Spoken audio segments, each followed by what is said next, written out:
레버리지를 안 쓰신 분들은 버티시는 전략이 굉장히 좋을 것 같습니다. 현금이 있다라고 하면 비트코인은 뭐 굉장히 많은 분할 매수를 하셨으면 좋겠어요. 뭐 한두 번의 분할 매수보다는 올해 뭐 2분기, 3분기까지 갈 수 있을 그런 환경을 놓고 5번이든 6번이든 7번이든 이렇게 좀 굉장히 많이 나눠서 분할 매수하시는 전략이 좀 굉장히 좋고, 특히나 번스타인에서 올해 목표 주가를 15만 달러, 내년은 20만 달러까지 보고 있는 그런 환경도 있기 때문에 사실은 바닥을 다지는 어떤 사인들이 몇 가지가 있거든요. 그 사인들을 확인하고 바닥보다 조금 높더라도 그때 매수하는 전략이 훨씬 더 유리하지 않을까라고 판단합니다. 하고 있습니다.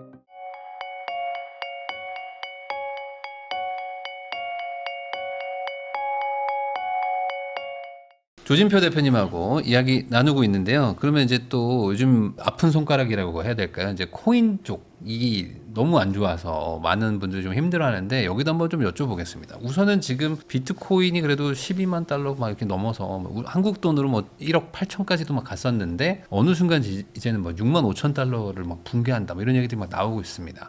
그래가지고 지금 상황이 되게 안 좋은데 이렇게 좀 내려간 이유를 또 뭐라고 보세요?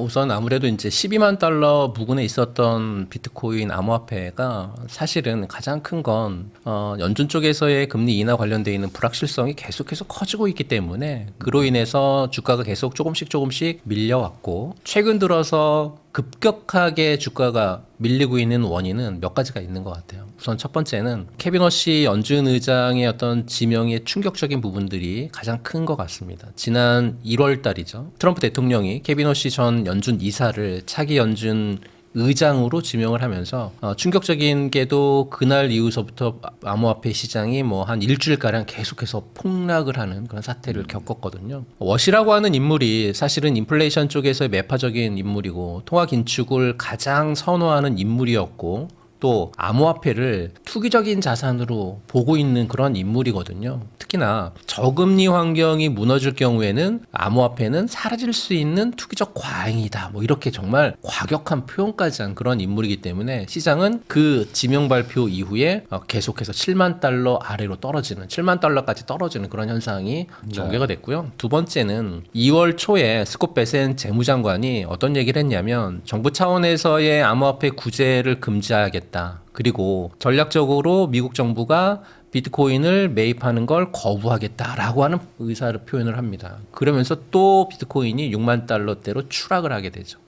추락하게 된 가장 큰 이유 중에 세 번째는 기관 투자자들의 대규모 이탈도 있었던 것 같아요. 비트코인 현물 ETF에서 엄청난 자금이 유출이 됐는데 2025년 11월부터요 올해 1월 달까지 약 한 60억 달러에 해당하는 자금이 빠져나갔고, 이 60억 달러는 ETF 출시 이래 가장 큰 자금이 계속해서 지속적으로 유출이 된 그런 부분들이거든요. 더 중요한 건 코인베이스 쪽에서의 프리미엄 지수인데요. 코인베이스 쪽에서의 프리미엄 지수가 마이너스 167을 가리키고 있습니다. 마이너스라고 하는 얘기는 매도를 하고 있다라고 하는 부분들인데요. 누가 매도하고 있냐? 기관 투자자들이 매도하고 있기 때문에 마이너스 167이라고 하는 수치까지 떨어졌다라는 거죠. 그리고 마지막 네 번째는 충격적이게도 채굴자들이 지금 항복을 하고 있다는 얘기죠. 무슨 얘기냐면 지금 비트코인을 생산할 때의 생산비가 얼마만큼 들어가냐면 8만 7천 달러가 평균적으로 들어간다라고 합니다. 근데 이제 오늘 보니까 6만 5천 달러 부분도 좀 깨졌다가 다시 올라오고 있는 부분들이어서 6만 5천 달러라고 하면 평균 생산 비용의 20%가 넘는 수준에서 거래가 되고 있거든요. 네. 그러다 보니까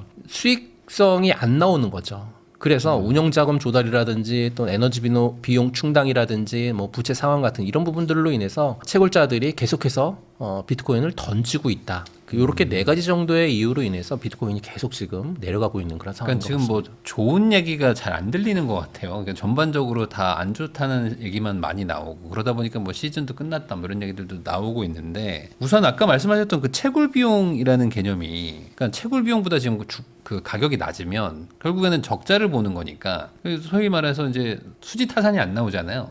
그렇게 되면 거기 이제 사업을 접고 또 물량을 던지니까 더 악재가 된다, 이렇게 봐야 되는 건가요? 맞습니다. 정확하게 표현해 주셨습니다. 채굴에 대한 수익이 안 나타나니까 계속해서 이제 비트코인을 팔아가지고 수익을 높이려고 운영을 하려고 또 들어왔었던 어떤 부채라든지 이런 걸 상환해야 되는 부분들이 계속 발생하기 때문에 그런데요. 이거가 지표로 나타냈던 부분들이 가장 큰 것 같아요. 그러니까 해시프라이스 지표라고 가 있는데요. 그 해시프라이스 지표가 비트코인 사상 최고가를 찍었던 지난해 10월 달에 테라해시가 $70였는데 지금 $35로 반토막 났습니다. 그러니까 같은 장비로 일을 해도 돈을 버는 게 반토막 났다라는 거죠. 이건 단순한 가격 하락이 아니라 산업 전체가 흔들리는 그런 수준인 거거든요. 또 미국 텍사스에 강력한 지금 겨울 폭풍이 들이닥치면서 운용자들이 전력에 대한 절약을 위해서 채굴 시설의 가동 중단을 계속 진행하고 있다라고 하는 부분들도 있어서요. 이렇게 되면 지금 채굴자들이 올해 겨울을 굉장히 춥게 지냈다라는 얘기들이 굉장히 많이 오고 있어서 정말 호재는 없고 악재만 계속 나오고 있는 것 같고요. 그러면 가장 중요한 거, 채굴자들이 살아남기 위해서 어떤 전략을 펼치고 있는가가 가장 중요한 것 같아요. 제가 보기에는. 첫 번째, 비트코인을 팔아서 운용비를 충당하고 있다라는 거죠. 뭐 전기세라든지 부채를 감당하기 위해서 비트코인을 지속적으로 팔고 있는 부분들. 또 두 번째는 이 부분이 가장 좀 의미심장한 변화인 것 같은데요. AI 데이터 센터로 장비를 전환한다라고 하는 거죠. 그러니까 채굴 회사 중에 비트팜스라고 하는 기업이 있는데 이 기업이 우리는 더 이상 비트코인 회사가 아니다라고 선언을 하면서 갖고 있었던 장비를 고성능 컴퓨팅이라든지 아니면 AI 데이터 센터로 전환하겠다라고 깜짝 발표를 합니다. 이렇게 발표를 하는 날 주가는 폭등을 하죠.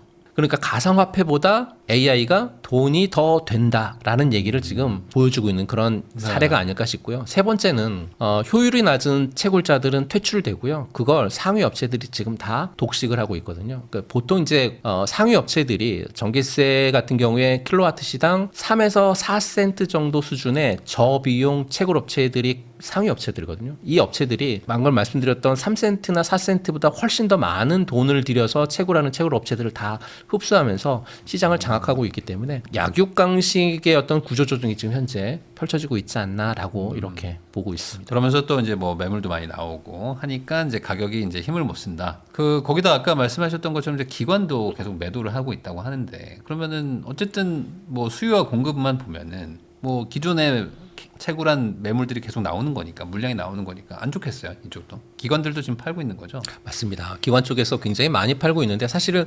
기관에서 보면 파는 기관도 있고요. 사실 사는 기관도 있습니다. 그러니까 양극화라는 얘기죠. 비트코인이 12만에서 6만 달러까지 떨어질 때 현물 ETF에서 한 30억 달러 정도가 순 유출이 됐던 공포의 시장이 지금 전개가 됐었는데 사실은 기관 중에서도 피델리티 같은 기관들은 다 팔고 나갔습니다. 근데 피델리티 말고 블랙록 같은 기관들은 팔지 않고 계속해서 사고 있다라고 하는 부분들이 좀 뭐랄까요? 다른 양극화가 보이고 있다라는 얘기죠. 그러니까 한마디로 단기 차익을 노리는 뜨내기 기관은 나갔고 중장기적인 전략을 갖고 있는 기관들은 오히려 사고 있다라는 부분들로 해석을 하시면 될 것 같은데요. 특히나 매도를 해서 현금을 갖고 있는 게 아니라 이걸 다른 암호화폐 자산으로 스테이킹을 하고 있다는 거죠. 예를 들면 하버드대에서 운영하고 있는 운용기금이 굉장히 큰데 그 하버드대에서 운용기금이라든지 아니면 아부다비 쪽에서의 무바달라라고 하는 초대형 자금들이 어떻게 움직이냐 하버드의 얘기를 들어보면요. 하버드 같은 경우에 비트코인 ETF 보유량의 5분의 1을 요번에 좀 정리했다라고 합니다.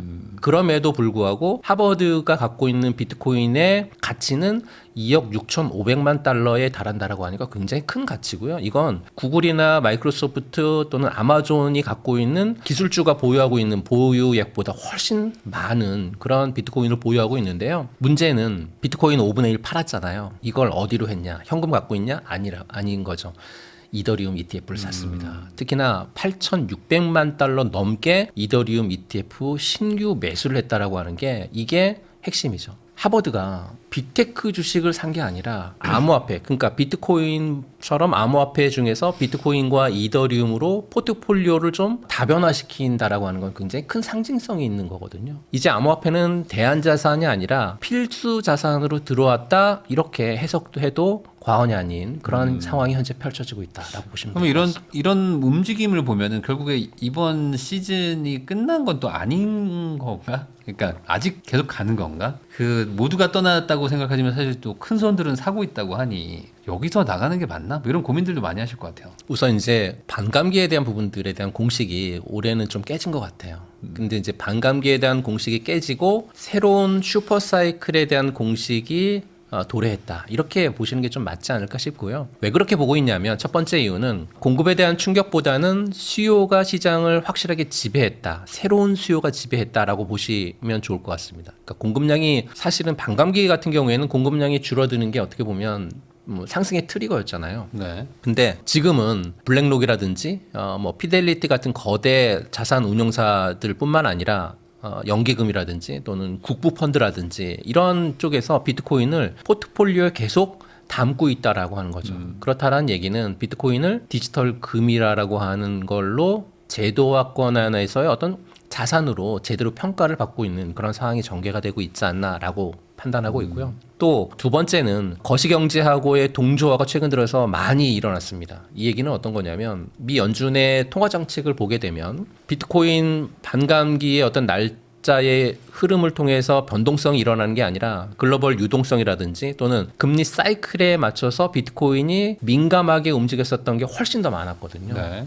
그렇다라고 하면 현재 2026년 시장은 반감기라고 하는 이벤트에 일희일비하지 않고 인플레이션의 해지 수단으로 보면서 비트코인을 바라보고 있지 않을까라고 판단할 수 있을 것 같고요. 이제 비트코인은 사실 어떻게 보면 덩치가 너무 커진 거죠, 사실. 세 번째 이유는 뭐 단기 투자자에서 장기 보유자로 패러다임이 좀 전환됐다라고 해석을 할 수 있을 것 같아요.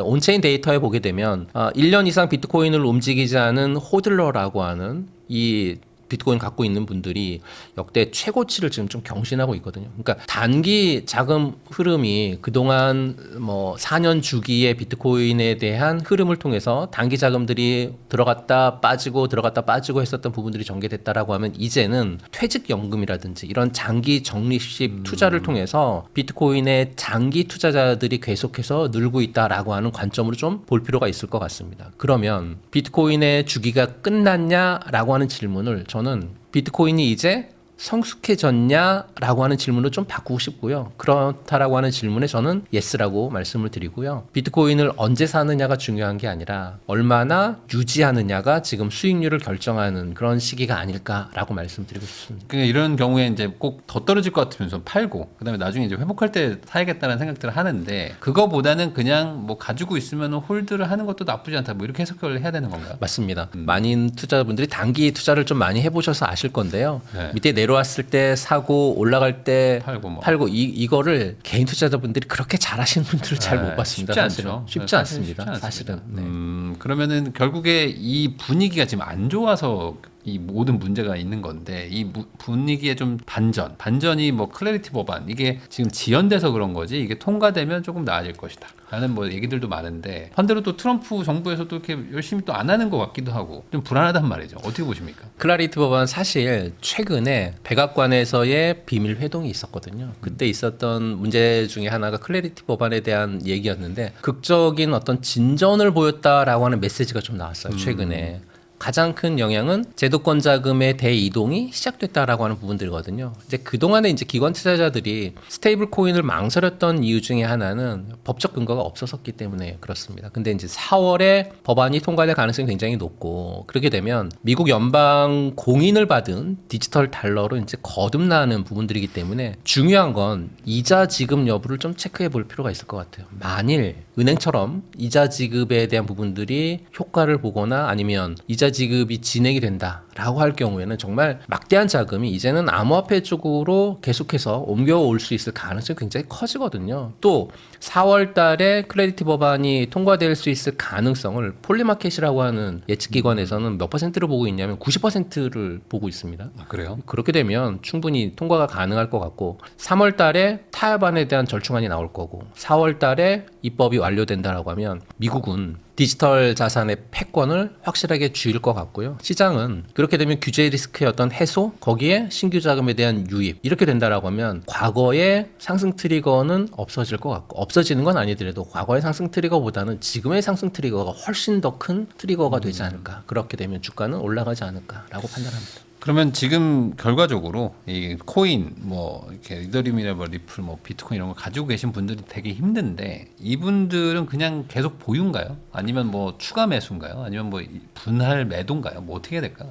우선 세 가지를 좀 말씀 좀 네. 들어보겠습니다. 비트코인이 하나가 있고 이더리움이 있고 리플 이게 네. 가장 큰 대표적인 제일 종목이잖아요. 크죠. 네. 맞습니다. 비트코인은 원칙은 두 가지가 있는 것 같아요. 첫 번째는 비트코인을 샀는데 레버리지가 없다. 레버리지를 안 쓰신 분들은 버티시는 전략이 굉장히 좋을 것 같습니다. 올해 비트코인을 6만에서 13만 달러 부근까지 올해 폭으로 보고 있기 때문에 미국의 비트코인이 만일 지금은 뭐 전략 비축을 안 하겠다라고 베센 장관이 얘기했지만 다시 전략 비축 정책으로 돌아설 가능성도 있거든요. 만약에 전략 비축 정책으로 돌아선다라고 하면 25만 달러까지 갈 수 있다라고 하는 보고서도 있으니까요. 그리고 현재 가격이 채굴 비용보다 굉장히 저렴하게 25%가량 낮은 가격에 거래가 되고 있다라고 하는 건 역사적으로 채굴 비용보다 낮게 거래됐었을 때 매수했던 구간이 있었다고 하면 그 구간이 어느 정도 지난 후에는 거의 대부분 올라왔거든요. 근데 원가보다 싸다는 것만으로도 사실 저평가라고 볼 수는 있겠네요. 맞습니다. 네. 그렇기 때문에 지금 비트코인은 두 가지 중에 레버리지가 없다라고 하신 분들은 버티시는 전략이 굉장히 좋고요. 현금이 있다라고 하면 비트코인은 뭐 굉장히 많은 분할 매수를 하셨으면 좋겠어요. 뭐 한두 번의 분할 매수보다는 기간이 굉장히 좀 오래 두고요. 올해 뭐 2분기, 3분기까지 갈 수 있을 그런 환경을 놓고 뭐 5번이든 6번이든 7번이든 이렇게 좀 굉장히 많이 나눠서 분할 매수하시는 전략이 좀 굉장히 좋고 특히나 번스타인에서 올해 목표 주가를 15만 달러, 내년은 20만 달러까지 보고 있는 그런 환경도 있기 때문에 이런 걸 좀 참조하셔서 보시면 좋을 것 같고 이더리움은 좀 더 복잡합니다. 왜 그러냐면 지금 이더리움 같은 경우에 1,900달러 정도에 머물고 있는데요. 지금 이더리움은 단기적인 압력이 조금 거세서 지금 추세를 벗어나긴 좀 어렵다라고 보고 있는 그런 판단입니다. 거기에 리커버리 속도가 좀 둔할 것 같아요. 비트코인보다는 회복 속도가 좀 둔할 것 같은데 왜 그러냐면 솔라나 같은 경쟁 블록체인들이 더 빠르게 그리고 더 저렴하게 이더리움이 버려놓은 그 시장을 잠식해 나가고 있거든요. 그러니까 상대적으로 치고 올라오는 부분들이 굉장히 크다 보니까 이더리움 같은 경우에는